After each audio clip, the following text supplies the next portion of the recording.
But it is very reasonable service to lay down your life for the one who laid down His life for you.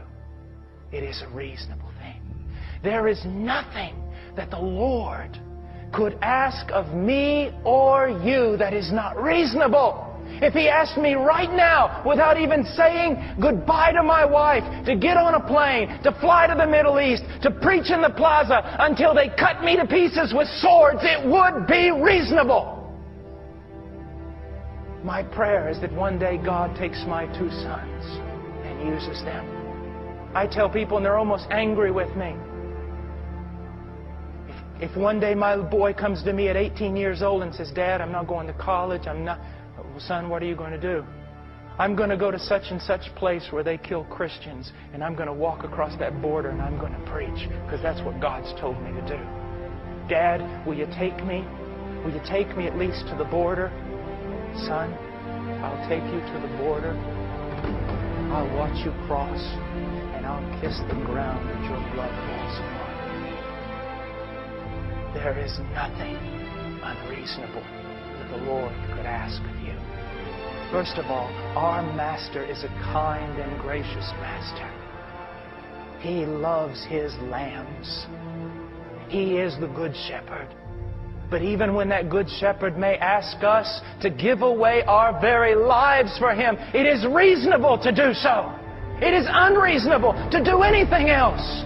It is so unreasonable to live for a temporal, passing world that has been given over to fools. It is very reasonable to live for the Lord. Now, let me say something about reasonable service. This may help you. It's a short personal testimony about something that the Lord did in my life. I took great pride in my devotion and my dedication.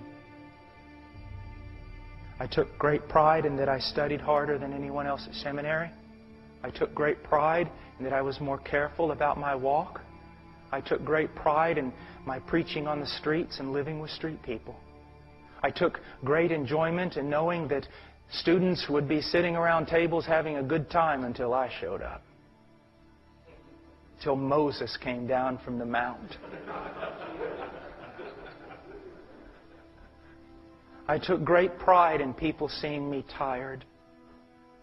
I took great pride in hearing people say, that young man is just giving his life away.